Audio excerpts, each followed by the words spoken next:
curioso aqui para a gente discutir esse assunto e como a inteligência artificial vem revolucionando o trabalho e como ela impacta nessa construção das profissões do futuro. E aí eu quero convidar, né, essa galera muito boa que está aqui, que a gente já recebeu aí essa apresentação, né? Vou começar aqui passando para os meus colegas na ordem que eles estão aqui comigo: o Pedro Carvalho, da Dell, o Jonathan Goldinho, da IBM, e o Márcio Gonçalves, da Microsoft. A gente vai começar conversando um pouquinho. Tá, o que é essa história da inteligência artificial? O que isso tem a ver com a nossa rotina, com o trabalho e como que se impacta nas profissões? Então, gente, e aí, né? Que monstro é esse ou que bichinho novo é esse da inteligência artificial e como é que ela está transformando a nossa realidade? Pedro, começamos contigo. Obrigado a todos, obrigado pelo convite. Acho que é um tema que está muito sendo falado e a gente não entende, consegue quantificar o que é isso que está acontecendo, né? Na verdade, a inteligência artificial ela já existe há muito tempo, mas a gente não tinha a tecnologia necessária para ter a evolução em cima do que já foi desenvolvido há mais de 50 anos. E em outubro de 2022, até a Camila falou, a gente, como teve o lançamento da primeira IA generativa, da OpenAI, ChatGPT, a transformação até hoje, nós estamos falando de menos de 3 anos, ela é gigantesca. E o que eu quero trazer para vocês em relação ao futuro? São conceitos, não falar especificamente do que está sendo alterado através da inteligência artificial. Existe um livro que eu sugiro que vocês procurem, chamado Cointeligência, em inglês Cointelligence, que é do professor de Wharton, Ethan Mollick, que ele justamente aborda a maneira como nós, seres humanos, devemos usar e lidar com a inteligência artificial para nos aproveitar, alavancar nosso potencial humano e chegar a um novo conceito de vida, que é isso que a inteligência artificial vai fazer com a gente. O conceito de cointeligência nos trouxe hoje até aqui. A gente viu a evolução na palestra mais cedo, quando a gente começou a escrever, começou a falar, começou a documentar, começou a aprender, começou a ensinar, trouxe o ser humano até aqui. Agora, você imagina você ter uma máquina com todas as enciclopédias do mundo à sua disposição em tempo real. Significa isso. Então, esse livro ele vai ajudar e desafiar nós humanos a tratar a inteligência artificial como uma extensão nossa, como um colaborador do trabalho, como uma ferramenta. E aí vocês vão conseguir entender o quão disruptivo vai ser a implementação da IA generativa no nosso dia a dia nos próximos anos. E o outro conceito é o de antifragilidade. É um conceito de um professor, Nassim Taleb, da Universidade de New York, que ele determina que quando a gente tem um caos, o antifrágil é aquele que consegue, diante de toda essa incerteza, se fortalecer e sair mais forte e melhor após isso. O que os dois conceitos de cointeligência, de como lidar com a máquina e do antifrágil têm em comum? Aprendizagem contínua. Então, para a gente ter as oportunidades, estar pronto para o futuro que vem aí, a primeira coisa é aprendizagem contínua. Então, assim, minha primeira palavra termina nisso. Para a gente, focando no que vai ter de alteração, olhando para frente, nos empregos do futuro e toda a transformação que a GenAI traz, nós precisamos estar prontos, procurar aprender de forma imediata. Ou pode ser tarde e a gente está um pouco atrasado. Por isso a minha recomendação é essa. Excelente. É interessante que esse ponto traz uma provocação muito forte para a gente, né? O que é essa nova inteligência? A gente tem a inteligência individual, a gente tem a inteligência digital, artificial e uma nova composição de inteligência social, né? Aprender a usar a IA, né, para somar com tudo isso. Jonathan, contigo. Obrigado, boa tarde pessoal, um prazer estar aqui com vocês para a gente bater um papo sobre esses assuntos tão assustadores eventualmente. E escolho a palavra assustador porque essa discussão sobre o impacto das tecnologias como um todo, especialmente inteligência artificial nas rotinas e particularmente no mercado de trabalho, não é uma discussão que está sendo feita só no Brasil ou só em mercados emergentes, é uma discussão que está acontecendo no mundo inteiro. No ano passado, o Brasil foi país sede do G20, e o G20 tem um fórum de discussão empresarial, que é o B20. Eu fiz parte do grupo que discutia transformação digital e futuro do trabalho, novas habilidades. Isso perpassou a nossa discussão durante o ano inteiro. Agora seremos sede da cúpula dos BRICS. Eu estou no grupo que discute economia digital e inteligência artificial. A mesmíssima coisa. O debate, as questões, as preocupações estão perpassando todos os países com maior ou menor grau, com maior ou menor orçamento. E por que isso? Porque de fato uma tecnologia como a inteligência artificial, que ela é mais do que um recurso, mais que uma ferramenta para ser usada, mas ela tem um propósito geral, como o próprio nome sugere, ela traz uma possibilidade de alteração nas relações, no trabalho, que é eventualmente incontável. Tem uma expectativa da McKinsey de que a economia da inteligência artificial injete no mundo, em termos de produtividade, 4 trilhões de dólares por ano. 4 trilhões. Isso é 2 vezes tudo que o Brasil produz em um ano, é 2 vezes o PIB do Brasil. E é naturalmente fácil de identificar que algo dessa magnitude vai gerar uma série de discussões, uma série de preocupações. Mas eu acho que uma das primeiras coisas importantes a serem ditas é que na história da humanidade toda tecnologia habilitadora nesse grau trouxe algum nível de incerteza, e a despeito desse nível de incerteza, a população e as sociedades conseguiram lidar e aproveitar ao máximo o potencial da tecnologia. Essa é a nossa grande tarefa, é como aproveitar ao máximo essa tecnologia tão transformadora. E de fato, a inteligência artificial ela provoca uma alteração bastante formidável no nosso dia a dia. Quantos aqui, eu imagino que todos, já usaram uma ferramenta de inteligência artificial para acelerar uma tarefa que precisava fazer? Quanto disso encurtou o seu caminho?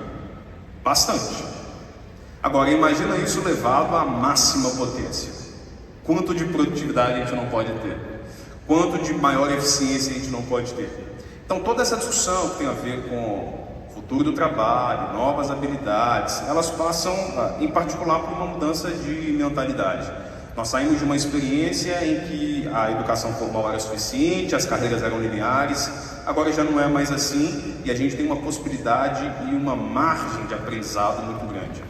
Então, para além de pensar nas preocupações, eu gostaria de encorajar vocês a pensarem nas oportunidades, porque uma tecnologia como essa pode nos dar a chance de daqui a pouco lidar com o que mais nos importa e não com o que mais nos enche a paciência. Porque no fim das contas, você vai ter perda de não sei quantos milhões de postos de trabalho. Spoiler, sempre foi assim. Toda tecnologia revolucionária traz um impacto na forma como a economia é arranjada. Muitas das profissões que existem hoje não existiam 10 anos atrás. E é assim que a coisa funciona. Então, o nosso olhar precisa ser propositivo. Tem uma estimativa do Fórum Econômico Mundial que diz que a economia da inteligência artificial, até 2030, vai gerar perda de pouco mais de 80 milhões de postos de trabalho no mundo. Mas ela vai gerar pouco mais de 65 milhões de novos postos de trabalho. Sabe qual é a diferença? É que para esses 65 milhões de novos postos há um grande gap de habilidade. E é aqui que a gente tem que trabalhar. É como é que nós podemos aproveitar essa nova economia que surge, aperfeiçoando o que está no nosso controle, as habilidades, as competências para lidar com esse tipo de nova situação. Mas a gente pode aprofundar isso na próxima rodada também, para deixar o Márcio falar mais. Por favor, Márcio. Bom, primeiro eu queria agradecer o convite para estar participando aqui, muito legal o evento. E falar depois do Jonathan é difícil porque tem uma voz de radialista, né? Ele com essa voz fina aqui de Taquara Rachada. Mas é bom também porque ele deu algumas algumas pistas aqui para eu seguir aqui o raciocínio. O Jonathan falou aqui tecnologia de propósito geral, né? O que quer dizer isso? A inteligência artificial ela vai estar em tudo que a gente vive, né? Já existiram outras tecnologias de propósito geral. A prensa de Gutenberg, quando foi criada, não existia nada, e hoje a gente tem livro, tem tudo que a gente faz, e-mail, tudo precisa da escrita. Depois teve a energia elétrica, que também causou, inclusive, muita preocupação do ponto de vista de segurança, né? Teve a disputa lá da guerra das correntes entre o Tesla e o Edison, e a tecnologia do Tesla era mais segura do que a do Edison, e o Edison fazia campanha, aliás, a do Tesla era mais perigosa do que a do Edison, e o Edison fazia campanha contra a do Tesla, falando que ele eletrocutava cavalos para mostrar o risco que aquela tecnologia gerava. E é hoje a tecnologia que a gente usa, né? A energia elétrica da corrente alternada. Enfim, então essas preocupações que são válidas, a gente tem dentro da Microsoft a preocupação de realmente fazer uma inteligência artificial responsável, ética, que veja esses princípios que a gente precisa adotar para que ela tenha consciência de que ela pode ser usada para o mal, mas a oportunidade que a gente tem para o bem é muito maior, né? Eu gosto de citar alguns exemplos, porque dentro da inteligência artificial hoje, a gente já usa, né? O celular, quando abre o celular, reconhecimento facial já é inteligência artificial. A gente, obviamente, dá uso disso daí por um órgão de segurança pública, talvez a gente tenha que tomar um pouco mais de cuidado. Mas a gente tem oportunidades gigantescas, e o Brasil, apesar desses enormes desafios que a gente tem grandes oportunidades, porque para o uso de inteligência artificial a gente precisa de grande consumo de energia. Não existe país no mundo que tenha uma matriz energética tão limpa quanto o Brasil. A Microsoft, no final do ano, anunciou investimentos de 14,7 bilhões, a Camila comentou um pouco aqui, em 3 principais focos, né? Expansão da infraestrutura de data center, onde a gente tem que ser carbono zero, onde tem que resíduo zero, água positiva, então todas essas preocupações com o meio ambiente. A gente também tem um foco muito grande nos projetos de sustentabilidade, com compra de crédito de carbono. Então a gente fez recentemente os anúncios de parcerias com Regreen, Mombac, BTG, e na capacitação. A Camila comentou também um pouco aqui, isso daí não é só a Microsoft que está fazendo, o BM está fazendo, várias empresas estão fazendo. A gente tem o Escola do Trabalhador 4.0, que é uma parceria junto com o Ministério do Trabalho, onde a gente já tem mais de 1,5 milhão de pessoas registradas nessa plataforma. Os cursos são todos gratuitos, online, em português, e a gente oferece esses cursos para quem quiser participar, porque ele vai desde o que a gente chama de letramento digital, do básico, até ciência de dados, inteligência artificial. E a gente tem que estar preparado para isso, porque não é só a indústria de tecnologia que vai utilizar a inteligência artificial. Na área de saúde, na área do meio ambiente, na área do agronegócio. E o Brasil tem essa vocação, porque a gente também tem, apesar do gap de mão de obra, a gente tem um ecossistema aqui no Brasil de desenvolvedores muito forte. O Brasil é o 4º ou 5º país no ranking de desenvolvedores pelo GitHub, que é uma plataforma de open source, por exemplo. E a gente tem um ecossistema de parceiros, por exemplo, na Microsoft. No passado, os parceiros da Microsoft eram aqueles que entregavam a caixinha do Windows e do Office. Hoje em dia são empresas que estão desenvolvendo soluções em verticais, específicas para algum tipo de negócio. Então todo mundo vai ter isso no dia a dia. Então a tecnologia de propósito geral, ela vai criar essa oportunidade, e a economia de IA, né? Que o Jonathan comentou aqui, dá a oportunidade de 4 trilhões de dólares que vão ser adicionados, e a gente vai ter grande oportunidade de crescimento e aproveitar o Brasil, aproveitar essa onda também. Maravilhoso, a gente tem uma primeira rodada aqui rica de informações, tanto na perspectiva dos conceitos, tanto no olhar dos negócios, mas também olhando para a realidade dessa construção de competências. Não só as empresas serão demandantes e usuárias de inteligência artificial, aqui a gente especificamente falando de inteligência artificial generativa, essa que constrói junto com a gente as coisas ali a partir desse conceito básico do diálogo, interações diretas, mas também uma série de outras aplicações, você comentou sobre visão computacional e tantas outras aplicações usando imagem, áudio, texto, que trazem aí as ferramentas de inteligência artificial para sua aplicação. E o grande ponto é esse. A gente olha muitas vezes para a inteligência artificial com uma abordagem de negócios das empresas, dos processos efetivos que acontecem ali na rotina de trabalho, mas o quanto que ela também impacta na nossa vida pessoal, como uma tecnologia de tanta transformação que ela carrega. E aí a questão é justamente como que a gente, enquanto pessoa, indivíduo, mas também enquanto profissional, pode se preparar nesse caminho, Que tipo de mudanças em formação, que profissional é esse que vai ter a habilidade do uso da inteligência artificial? Seja quem trabalha diretamente com ela, usando ela diretamente, mas para também facilitar essas diversas rotinas ou diversas aplicações no dia a dia. Então, queria ouvir uma abordagem de vocês, a percepção de vocês sobre essa lógica, do ambiente de trabalho, especialmente essa mudança na empresa, a mudança dentro das empresas, nos processos, na produtividade, mas também olhando para a gente enquanto profissional, O que é o profissional que domina e que trabalha usando a inteligência artificial? Eu queria ouvir um pouquinho vocês também.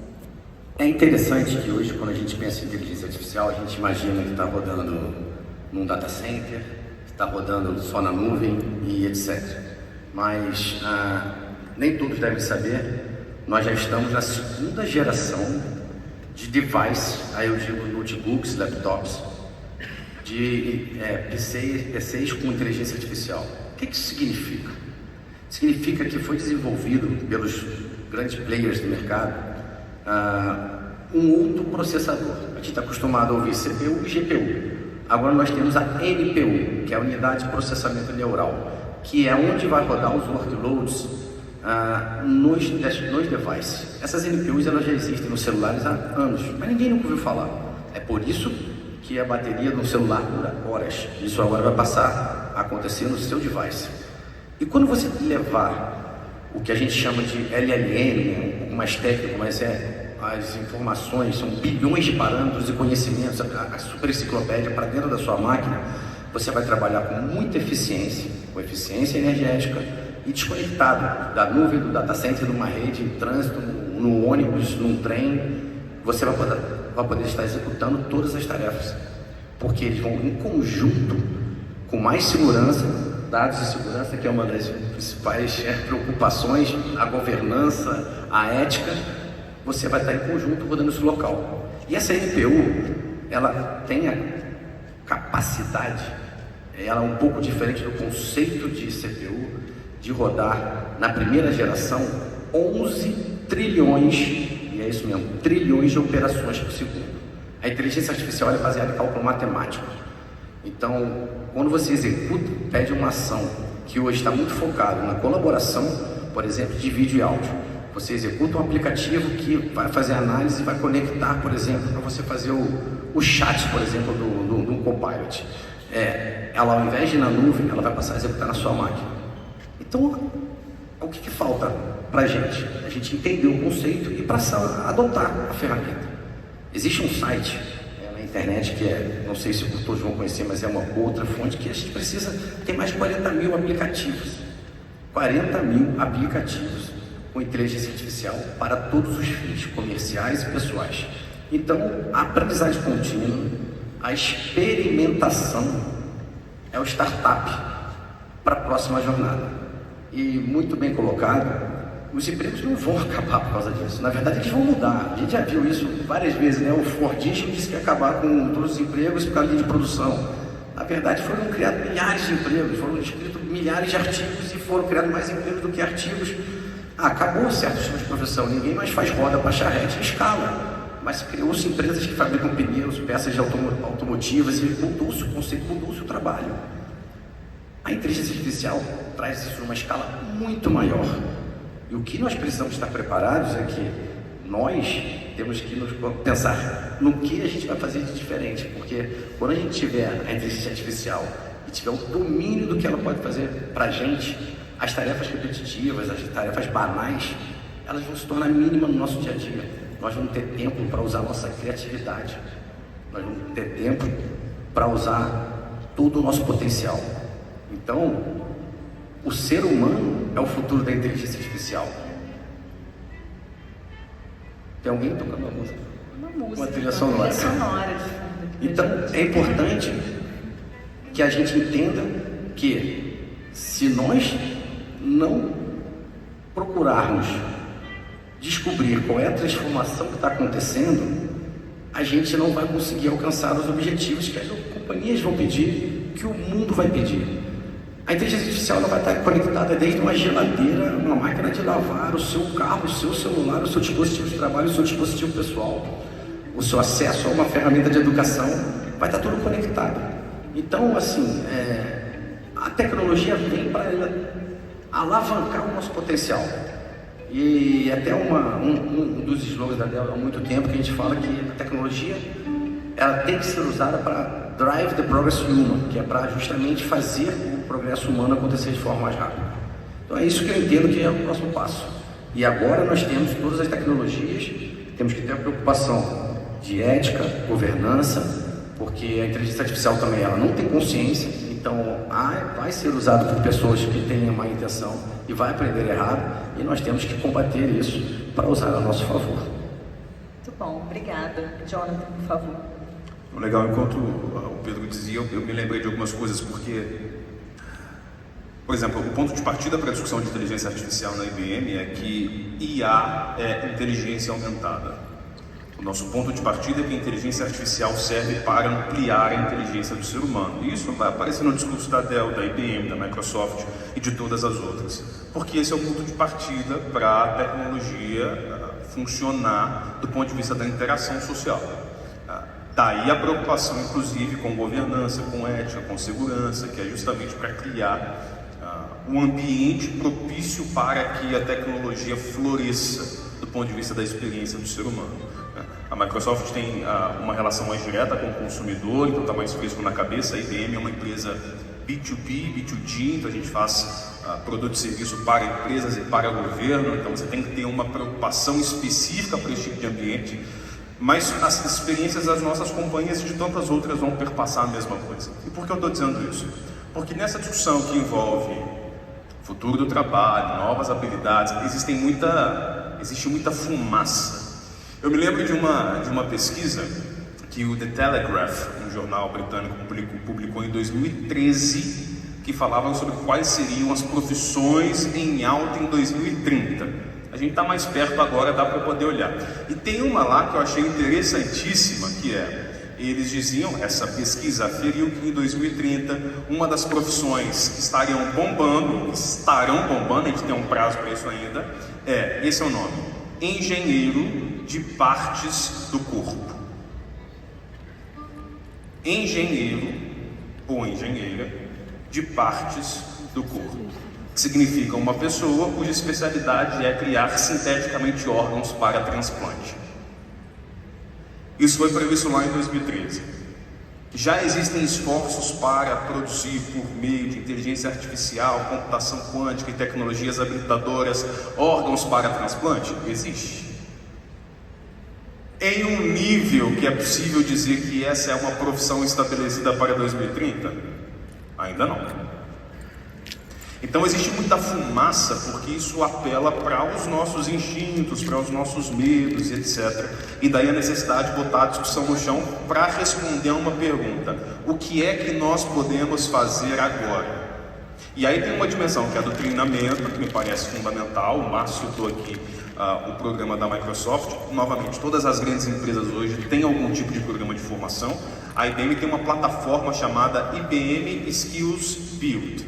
É uma plataforma que nós criamos em função do nosso compromisso global de treinar até 2030 milhões de pessoas, 30 milhões de pessoas em habilidades do futuro. de vários níveis. E essa plataforma gratuita tem várias trilhas de aprendizado para vários níveis de conhecimento. E no Brasil, em particular, nós queremos treinar 2 milhões de pessoas em inteligência artificial até 2026.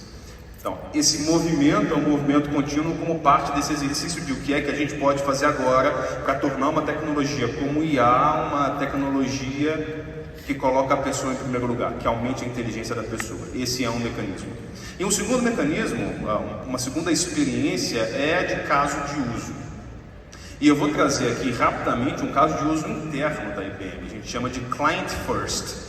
A gente tenta aplicar na nossa própria experiência de trabalho as ferramentas e tecnologias que a gente oferece. E a IBM passou por um grande processo de transformação no seu RH, porque havia muita reclamação do time interno de quanto tempo eles gastavam para poder lidar com questões burocráticas. Então o gerente gastava horas e horas e horas para fazer questões, trabalho administrativo. Quem vai contratar, quem vai ser promovido, quem vai mudar de área, papelada, documentação. E a IBM desenvolveu uma solução chamada SHR, que era para automatizar muitas das tarefas de recursos humanos. A produtividade aumentou na ordem de 90%. Eu vou dar um único dado para vocês. A economia de tempo por trabalhador do RH é de 6 horas e meia por semana. A pessoa quase que ganha um dia de trabalho na semana, só com uma ferramenta para automatizar processos que tomavam muito tempo. Então esse é um exemplo razoavelmente simples do que é que nós podemos fazer agora.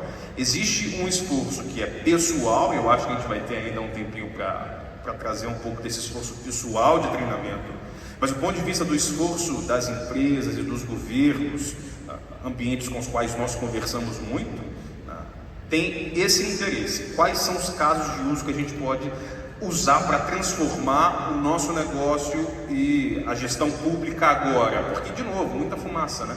Tem muita gente falando de inteligência artificial e você observa nas pesquisas que existe um certo desencanto, às vezes, por falta de caso de uso. Tem muita coisa boa acontecendo por aí, e eu acho que esse é um horizonte interessante para a gente considerar sobre como que, concretamente, a gente pode aproveitar as potencialidades das ferramentas de IA.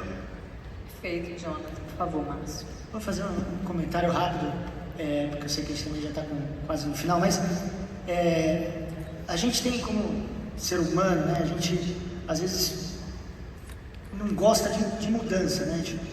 Então chega eu lembro que quando a Microsoft mudava o Windows, a gente ficava bravo, nossa, onde é que está a janela aqui, a gente se perde, não sabe onde é que está, e às vezes a gente fica um pouco reticente de adotar essas tecnologias. E eu acredito que se muita gente aqui já esteja brincando com o ChatGPT, com o Copilot, com algumas tecnologias, e às vezes a gente fala, putz, não funciona tão bem, não é tudo aquilo que eu esperava. A gente, na verdade, ainda está aprendendo a usar isso, né? A gente está no começo disso.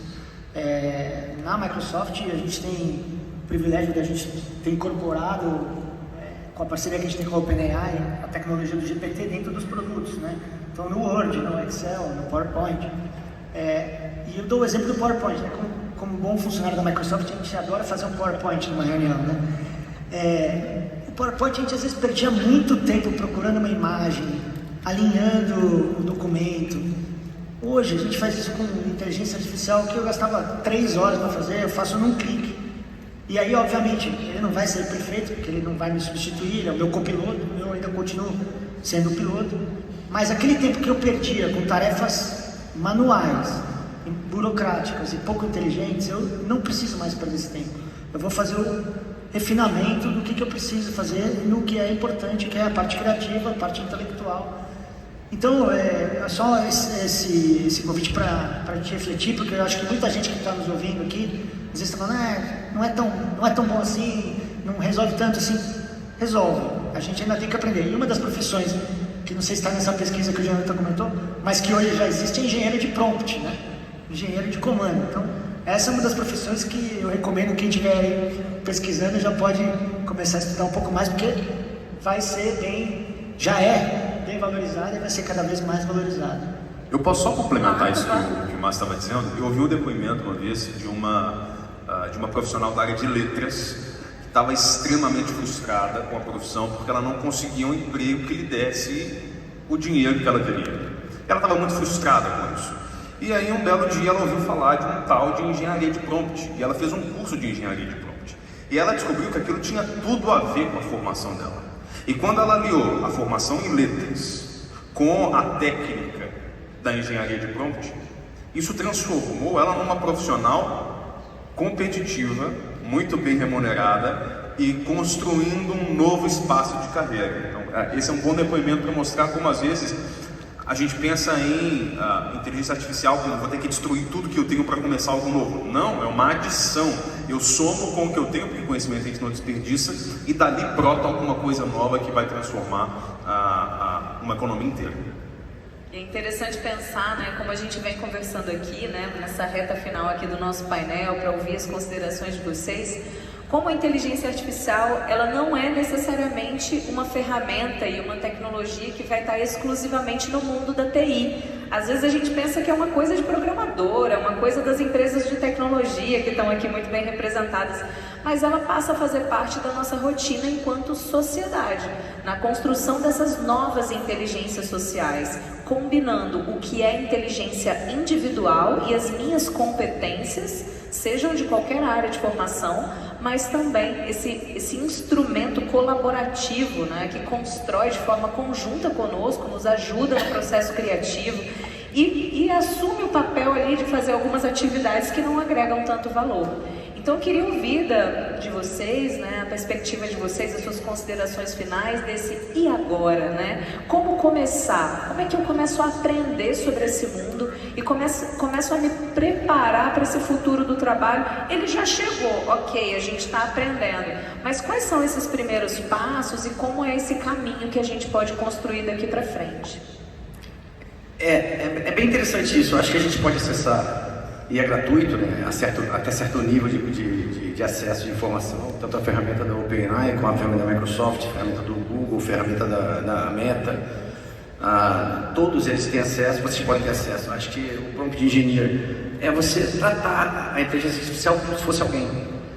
A IA generativa é isso. A IA generativa é você faz uma pergunta, ela é executada, processada e ela gera um novo conteúdo. Então você trate como se fosse uma pessoa. Você está com alguma dificuldade para resolver algum problema, faça para ele uma pergunta: olha, como você pode me ajudar a resolver isso aqui? Ele vai te dar uma resposta. Pode ser certa, pode ser errada, como ele falou.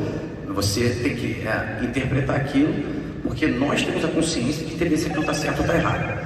Mas utilize, teste. A gente pode pegar um PDF, por exemplo, de um produto qualquer e dar um clique no PowerPoint para gerar uma apresentação para vendas, para quem trabalha em vendas. Quem trabalha com mídia de entretenimento, trabalha com criação, vai no Copilot, pede para gerar uma imagem. Eu quero gerar uma imagem de um urso polar andando em Brasília, tomando um refrigerante da marca X para fazer uma campanha da marca X. A imagem vai ser criada na hora. Não gostei, pode mudar isso aqui. Você conversa com ela e ela gera. Imagina o tempo para você criar uma imagem pensando nisso. Imagina o tempo que você teria para criar um PowerPoint do zero sobre o produto. Imagina o tempo que você está ganhando para você usar a sua criatividade. Então, a experimentação e o conceito de mente frágil, não tenha medo de falhar. Use. Vocês têm medo, se você tiver medo, você não vai conseguir evoluir. Por favor. Bem, eu diria que o futuro do trabalho dá trabalho. E a gente precisa ter essa consideração. Perguntaram para o CEO da IBM, o Arvind Krishna, em um evento global, qual ele considerava ser a competência mais importante. E ele disse: pensamento crítico. Aprender a pensar. Porque aprender a perguntar passa primeiro por aprender a pensar. E essa é uma grande... Isso já está estabelecido em pesquisa. A habilidade de fazer pergunta é uma das mais fundamentais para o exercício de qualquer nível de liderança. Então, a sugestão que eu dou, e aqui de novo faço o convite para que vocês acessem a nossa plataforma IBM Skills Build e façam os cursos gratuitos em vários níveis, em várias disciplinas, não só técnicas, mas também socioemocionais, porque essa é uma ferramenta para dar certa tração nesse aprendizado. E esse aprendizado, Pedro falou sobre aprendizado contínuo, esse é o exercício que a gente precisa fazer. A IBM tem uma pesquisa que faz quase anualmente sobre valores e habilidades globais. É interessante como a gente vê, o Fórum Econômico Mundial faz isso também, a mudança entre as competências. Em 2016, a competência que mais aparecia, mais crítica, era proficiência nas profissões STEAM, ciência, tecnologia, engenharia e matemática. Aí 2 anos depois mudou, a competência mais crítica virou agilidade, flexibilidade, adaptabilidade. A última pesquisa de 23 já mudou, agora a competência mais crítica é gestão de tempo e coisas relacionadas à priorização de tarefas. As habilidades críticas vão mudando a depender do cenário. O que não pode mudar é essa compreensão no fundo de que, no fim das contas, os responsáveis pela nossa própria carreira e pelo nosso próprio amadurecimento e pela maneira como nós vamos aproveitar esse momento somos nós mesmos. Então a recomendação que eu faço é: abusem das possibilidades de treinamento e de capacitação que existem hoje, muitas delas gratuitas, de altíssimo nível, porque essas competências, muitas vezes transversais, é que vão dar para a gente a habilidade de ter um futuro mais resiliente. Eu gosto de uma expressão que é a prova de futuro, é uma expressão de um jornalista do New York Times. E essa seria a minha recomendação para vocês. Bom, estou vendo o tempo esgotado aqui no painel. Não, eu acho que tanto o Pedro quanto o Jonathan já comentaram, eu acho que é isso. Tem que testar, tem que usar e tem que aproveitar o que já está disponível. Tem muita coisa disponível, muita coisa gratuita, muita coisa bacana. A Escola do Trabalhador 4.0 é a nossa referência lá na Microsoft, para quem tiver interesse. E eu acho que a gente é inevitável que a gente tenha um pouquinho de dor no comecinho, mas a gente vai ver que em curto prazo, a gente, aprendendo a usar no dia a dia, a gente vai ver o benefício que isso traz para produtividade e, no final das contas, para ter um trabalho mais criativo, mais bem valorizado. E acho que para alguns desafios globais, por exemplo, como a gente está vendo aí, mudanças climáticas no mundo inteiro, a inteligência artificial vai ajudar a gente a encontrar soluções que a gente está numa contagem regressiva para o aquecimento global e acho que é uma das áreas onde a gente vai poder contar com a inteligência artificial para solucionar alguns dos problemas que a gente tem, mas certamente vai ser útil em várias áreas e aqui eu acho que vai ter muita gente que vai estar desenvolvendo soluções para problemas do país e do mundo, que eu acho que é outra coisa legal, porque a gente também não está mais necessariamente preso dentro de uma região, né? A tecnologia permitiu isso, que a gente possa desenvolver uma solução para um problema aqui, que seja um problema nos Estados Unidos, no sudeste da Ásia, na África. E eu acho que é uma oportunidade, como eu falei, para o país gigantesca, porque a gente tem um ecossistema e gente com muita capacidade criativa, intelectual, para a gente poder fazer essas coisas aqui no país. E esse é o ponto da economia de IA. Quanto mais a gente usar e difundir, é onde a gente vai realmente ter o progresso cada vez mais rápido para a nossa sociedade. Excelente, pessoal. Muito obrigada. Acho que a palavra que fica aqui é oportunidade. Entender que essa revolução do trabalho, essa construção e transformação a partir da inteligência artificial, apesar de assustadora num determinado nível, ela gera uma série de oportunidades. E a gente aqui passa essa mensagem de continuar a aprender, né? O conceito de lifelong learning, né? A gente ter essa vivência e essa percepção de continuar a aprender, né? Independente do curso que eu fiz, da formação inicial que eu fiz, porque a inteligência artificial está aqui, revolucionando, transformando de forma tão impactante as nossas vidas e as nossas empresas. Mas pode ser que muito em breve a gente passe por novas transformações, né? A gente falou aqui de alguns conceitos. Então, o que a gente quer trazer aqui, espero que vocês tenham curtido essa discussão.